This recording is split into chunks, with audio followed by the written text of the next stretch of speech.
My God! At last, we arrived here in the Philippines after 4 hours delayed flight. We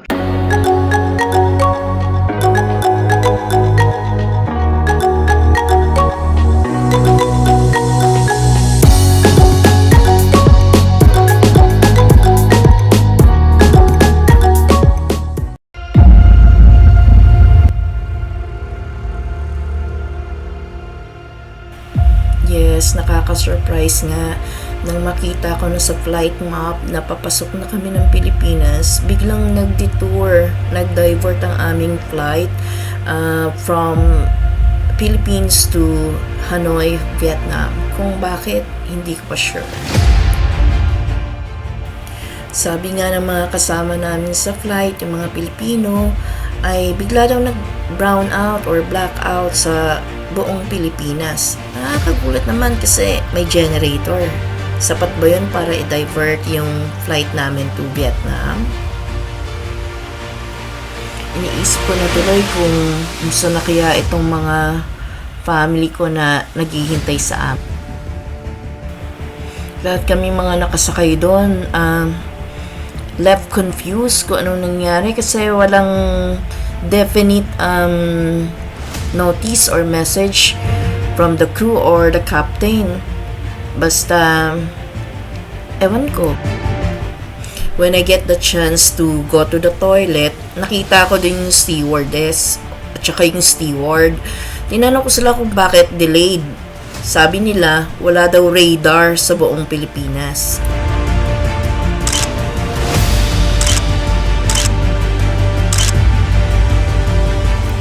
Kinokonta ko nga yung family ko as soon as makakuha ako ng wifi sa airport.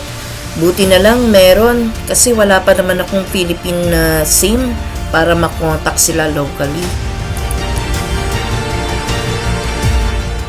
May isa akong steward na nakausap nung habang nasa flight pa kami. Andun na kami nun sa Vietnam eh.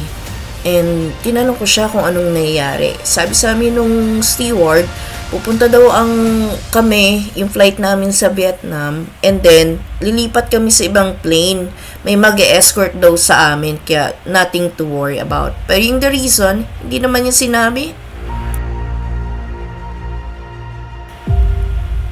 Kaso, paglapag naman namin doon sa Vietnam, nagmamadali nga yung mga tao na kumuha ng mga bag nila sa cabin para makalipat agad.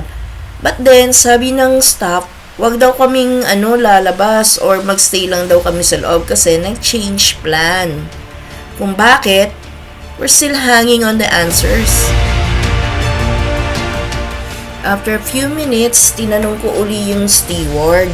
Sabi niya, wala daw radar sa Philippines, sa buong Pilipinas, which is really strange.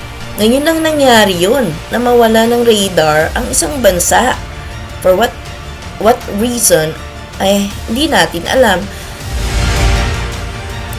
Ang original flight namin is, from Dublin, layover sa Istanbul, and then to Manila. Kaso, hindi nangyari yun.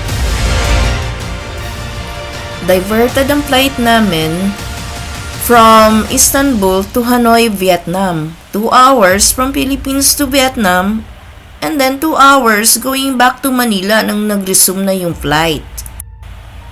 All the time, nasa plane lang kami. No Wi-Fi, no connection.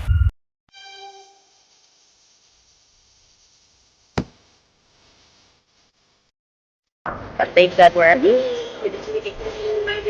that's ready to check out.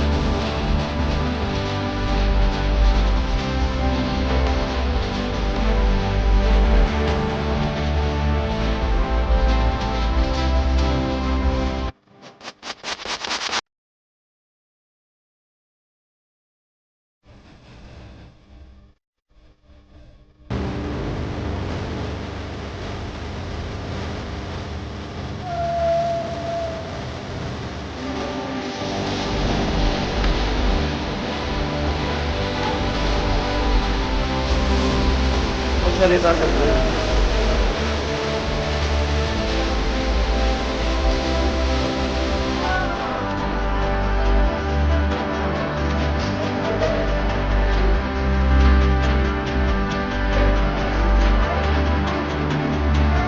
Wala bro.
Ito na yung talaga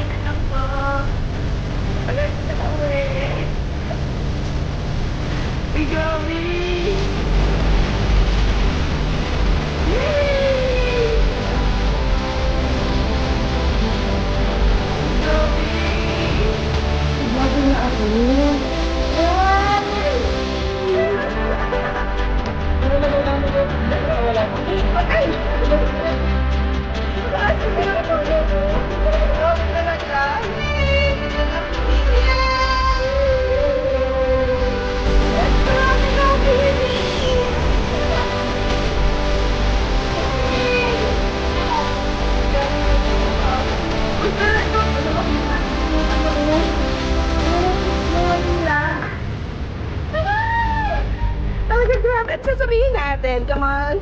Hi! Grabe, excited talaga ako.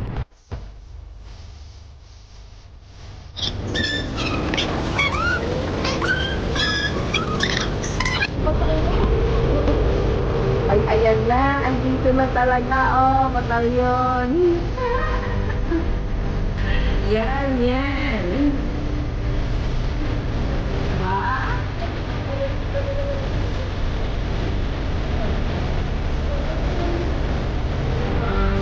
Ay, kuya naman!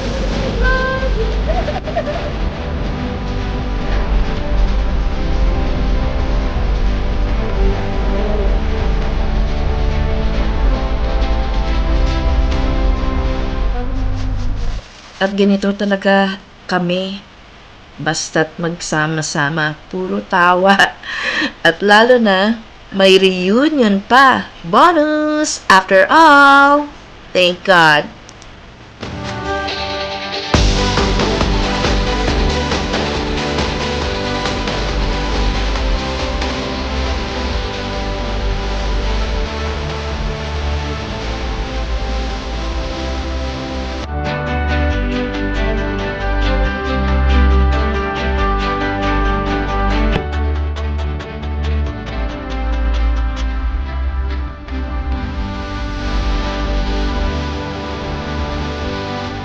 Kaya, on top of everything, thank God, nakauwi kami ng safe and sound.